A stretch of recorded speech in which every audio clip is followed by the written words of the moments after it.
بسم اللہ الرحمن الرحیم۔ السلام علیکم ورحمۃ اللہ وبرکاتہ۔ سامعین کرام، اس ویڈیو میں آپ کو 10 ایسے گناہ بتانے جا رہا ہوں جن سے میاں بیوی کا رشتہ ختم ہو جاتا ہے اور نکاح ٹوٹ جاتا ہے۔ نمبر 1 پہ شوہر اپنی بیوی سے 4 ماہ ہم بستری نہ کرنے پر قسم کھائے۔ اس کے بعد اگر شوہر 4 ماہ کے اندر اپنی بیوی سے ہم بستری کرے گا تو قسم کا کفارہ لازم آئے گا، اور اسی صورت میں میاں بیوی کا نکاح برقرار رہے گا۔ لیکن 4 ماہ ہم بستری نہ کرنے کی قسم کھانے کے بعد اگر 4 ماہ تک حقوق زوجیت ادا نہیں کیے تو بیوی پر طلاق بائن واقع ہو جائے گی۔ نمبر 2، شوہر اگر اپنی بیوی کو زنا کرتا ہوا دیکھ لیتا ہے اور معتبر شرعی گواہوں سے اس بات کو ثابت نہیں کر پاتا تو اس صورت نیلام کا حکم ہے، اور نیلام یہ ہے کہ شوہر 5 دفعہ قسم کھائے گا کہ میں اپنی بات میں سچا ہوں، اور اگر میں اپنی اس دعویٰ میں جھوٹا ہوں تو مجھ پر اللہ کی لعنت ہو۔ اسی طرح شوہر کا غائب ہو جانا، ان شوہر کے غائب ہونے کی صورت میں بھی امام مالک کے مسلک پر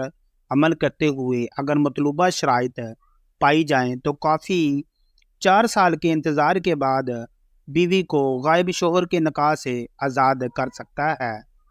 اسی طرح آگے ایک تعداد یعنی دین اسلام سے پھسل جانا، زوجین میں سے اگر کوئی بھی دین اسلام چھوڑ دے تو دونوں کا نکاح ختم ہو کر دونوں میں علیحدگی واقع ہو جاتی ہے۔ نکاح کے بعد کا علم ہونا، اگر معتبر گواہوں کی گواہی سے یہ ثابت ہو جائے کہ ان میاں بیوی دونوں آپس میں رضائی بہن بھائی ہیں تو قاضی دونوں میں تفریق کر دے گا۔ اسی طرح موت زوجین میں سے اگر کسی کے ایک کے انتقال سے زوجیت کا تعلق ختم ہو جاتا ہے، اس لیے شوہر کے لیے اپنی فوت شدہ بیوی کے انتقال کے بعد اس کی بہن سے نکاح کرنا جائز ہوتا ہے۔ تاہم اس کے باوجود کچھ احکام کے اعتبار سے زوجیت کا رشتہ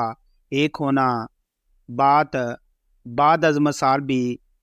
برقرار رہتا ہے، جیسے زوجین میں سے جو زندہ ہوگا اور دوسرے کا وارث بنے گا، اور بیوی اپنے خاوند کے انتقال کے بعد عدت گزارے گی اور سوگ کرے گی وغیرہ وغیرہ۔ اسی طرح اولاد، میاں بیوی بہنیں کسی طور پر اس بات پر راضی ہو جائیں کہ بیوی شوہر کو کوئی مالی عوض دے گی، جیسے اپنا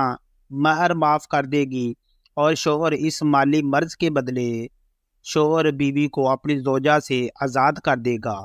چنانچہ شوہر کے خلا دینے سے بیوی پر طلاق واقع ہو جائے گی۔ اسی طرح جب بیٹا 7 سال سے اوپر کا ہو جائے تو اس کو چاہیے کہ وہ ماں کے ساتھ نہ سوئے، اور اسی طرح بیٹی جب 7 سال سے اوپر کی ہو جائے وہ اپنے باپ کے ساتھ ہرگز نہ سوئے، یہ شرعی حکم ہے۔ اسی طرح سے جب بیٹی 9 سال کی ہو جائے تو باپ کو چاہیے کہ اسے پیار کرنے میں احتیاط کرے۔ باپ کو چاہیے کہ اگر وہ پیار کر تو صرف بیٹی کے سر پر ہاتھ پھیرے، بوسہ لینا ہو تو بھی سر پر بوسہ لے لے۔ اس طرح سے باپ کو چاہیے کہ اپنے جسم کو بیٹی کے جسم سے دور رکھے، کیونکہ اگر خدا نخواستہ یہ احتیاط نہ برتی گئی، کہیں باپ نے بیٹی کو ایسے پیار کر لیا کہ باپ کی شہوت یا بیٹی کی شہوت ابھر گئی، تو ایسی صورت میں اس شخص کے لیے اپنی بیوی، اس کی بیٹی کی ماں ہمیشہ کے لیے حرام ہو جائے گی اور اس کا نکاح ٹوٹ جائے گا، اور یہی حکم ماں اور بیٹے کا بھی ہے۔ اسی طرح اگر خدا نخواستہ داماد اور ساس میں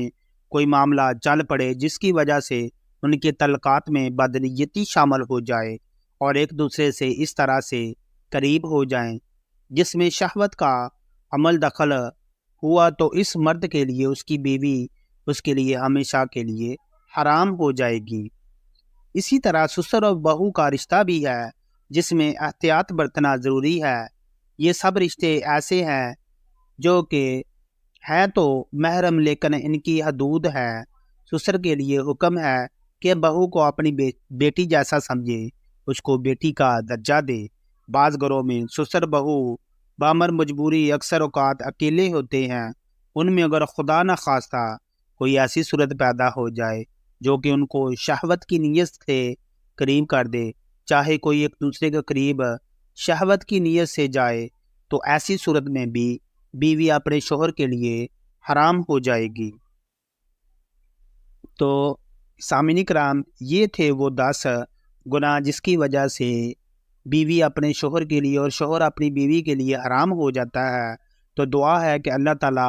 ہم سب کی حفاظت فرمائے اور ہمارے ایمان کو محفوظ فرمائے اور ہمیں دین کی سمجھ عطا فرمائے، آمین۔ اگر ویڈیو پسند آئے تو اس کو لائک اور شیئر کریں۔ مزید